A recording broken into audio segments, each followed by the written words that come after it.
Jumpa lagi bersama saya Wong Ganteng Saknduknyo. Bagaimana Mbak saya bisa membantunya? Mohon untuk tidak disebutkan nama ya, karena ini masuk ke Siap. konten YouTube. Bagaimana ini Mbak? Katanya Koko Sandro bisa nyariin job buat anak OS. Duh, ngawari infonya. Sampai nemangnya Loh, OS. ya pokoknya saya tanya. Ya, saya sampai nanya, aku ganti nanya no. Ayo. Ya wes tak jawab OS. Ini rawan Mbak. Saya ini sebenarnya itu. Halo?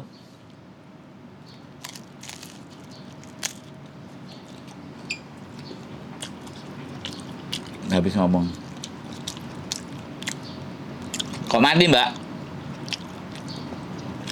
Halo? Iya halo. Kok mati? Kepencet itu handsfree-nya. Nanti sampean tak kasih nomor ya. Iya kalau buat cowok ada kok. Sebenarnya cowok cewek bisa. Lokasi kono kae. Ayo gak oleh disebut nono Mbak, ini nang video sampai ini aneh heran. Iya kan cuma bikin clue aja toko di kono gitu maksudnya. Mending sampai nanti telepon sendiri sampai nanya. Cuman saya bilang, Iya. iki sing duwe Iya. ruwet motongan gaji, tapi ya mau panfa nggak ada lagi. Maksudnya motong gaji. Jadi bayarannya berapa, omongannya berapa, kayak gitu kan. Iya. Nanti ada dipotong. Yang inilah, yang itulah. Ini ceritanya yang pernah kerja. Ya nggak masalah sih dicoba dulu kan. Karena nggak ada belum yang dicoba. Kalau untuk anak-anak yang gelap ini nggak ada yang baik gitu loh Mbak. Ya saya tahu soalnya kita mau ngandelin apa. Kalau nggak cuma tenaga gitu loh maksudnya. Makanya saya nggak mau dibilang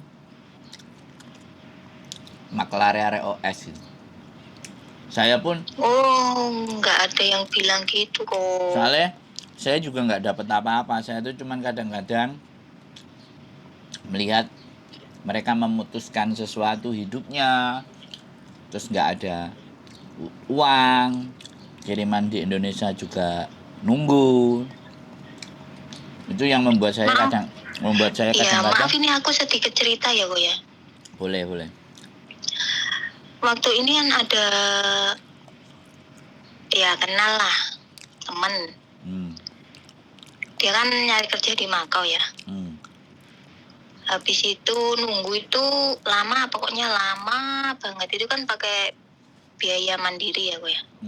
Biaya itu sendirilah, kosan, makan, dan lain-lain. Setelah dapat kerja, gajinya itu kalau dipikir-pikir nggak memenuhi kebutuhan hidup di sana.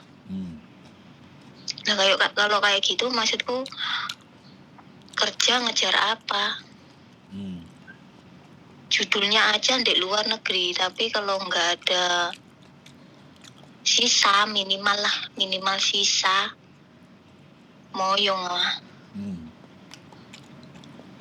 Kalau menurut Koko gimana? Ini kan maksudnya buat para mas-mas opa-opa yang di Indo. Di Hong Kong Mbak, itu kalau di Makau ya, kalau saya bicara di Hong Kong. Maksudnya kan itu terus pindah ke sini gitu loh kok. Umpamanya pindah kan berarti pakai visa turis kan OS itu kan. Itu kalau resiko terberatnya apa? Tangkap. Kalau ditangkap? Tangkap, penjara, deportasi. Oh nggak ada denda? Nggak punya duit mau didenda apa Mbak? Tapi sekarang ini kan cowok juga bisa paspor 10 tahun ini loh kok. Duh, iya, semua itu udah berlaku buat orang Indonesia semua. Tapi ketika sampean masuk ke Hong Kong, misalnya ya taruhlah ya, cowok masuk ke Hong Kong, kemudian dia memutuskan untuk kosong ya kan, gelap ya, Iya. ketangkep, masuk penjara. Endingnya kalau dia nggak mau pulang ya paling paper. Tapi nggak tahu rumor di luar sana. Sebentar aku ngomong dulu. Rumor di luar sana entah paper itu masih diizinkan apa enggak, apa langsung dideportasi kan. Nah, begitu catatannya dia sampai 5 tahun di Hong Kong dia nggak bisa lagi karena dia OS, dan kalau OS-nya melanggar lebih panjang lagi. Ketangkepnya itu dalam masa pelanggaran. Tapi kalau dia menyerahkan dirinya sendiri itu beda urusan. Gitu loh. Dalam arti melanggar ini maksudnya kok? Ketangkepnya pas kerja di restoran atau pas kerja di mana ketahuan. OS ini juga udah melanggar. Loh, lah iya, double kan pelanggarannya.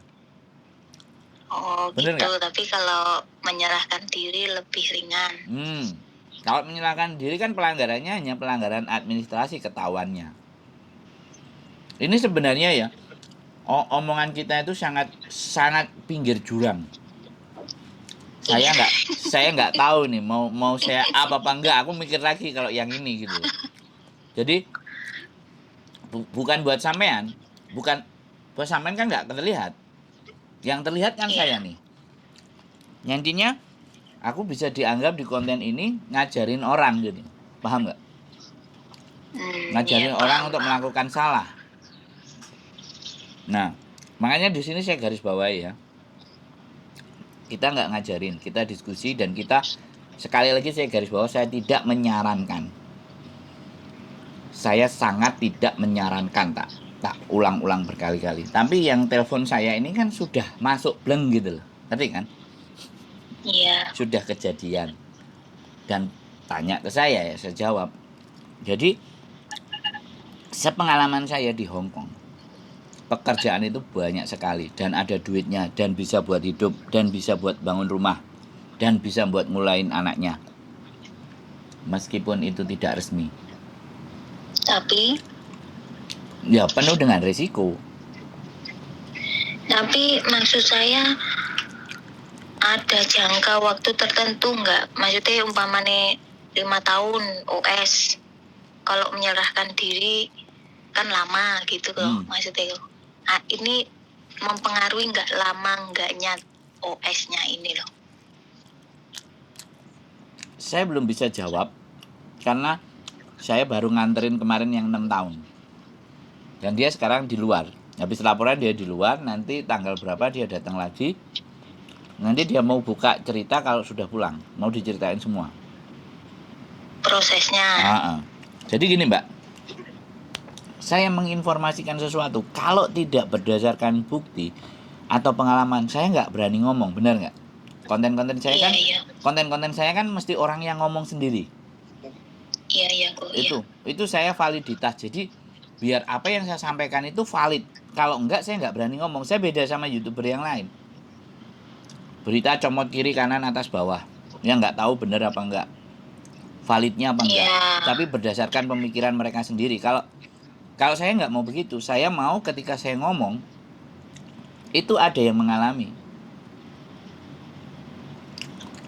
Jadi ya, makanya ini kan cuma sharing aja sama Koko gitu loh.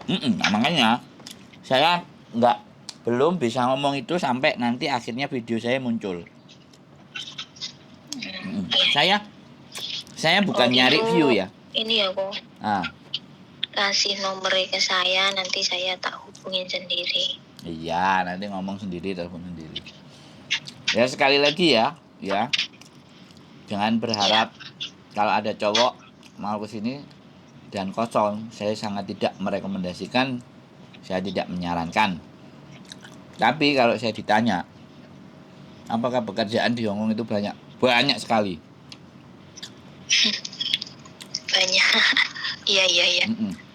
Tinggal kitanya tahu nggak pos-posnya, tahu nggak celah-celahnya. Terus kita tamak nggak? Terus kita serakah nggak? Karena orang-orang notabene-nya kalau sudah kehidupannya terlalu bebas, terus punya duit, itu biasanya memanfaatkan keadaan, atau justru sebaliknya. Pokoknya kalau orang yang tidak ada letak tanggung jawabnya itu, hal-hal negatif itu pasti banyak yang terjadi. Bahkan Mbak, bahkan sekali lagi kalau saya boleh ngomong, jualan narkoba itu juga ada. Jadi kurirnya, bayangkan, sudah sampai sebegitunya. Ya udah, aku ini waktunya aku masak. Aku terima kasih ya, Bu ya. Nggak play zaman ini, cangkrik, oke? Siap selalu. Matur sembah nuwun. Ya.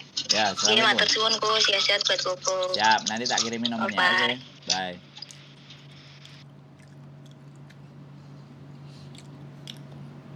Oke teman-teman, obrolan pinggir julang ya sekali lagi, tapi ya wis jangan diviralkan ya. Jangan di-share. Cukup kalian penonton saya aja yang tahu. Ini bahaya nanti kalau diviralkan. Ya, sekali lagi saya berdasarkan cerita dan pengalamannya orang yang telepon ke saya. Nggak ada namanya, nggak ada semuanya, tapi mereka mau bercerita dan berbagi sesuatu kepada kita semuanya. Kita ucapkan banyak terima kasih dan mudah-mudahan dia sadar, insaf, dan kembali ke jalan yang benar. Keep stay tune my YouTube channel and see you next video. Bye bye.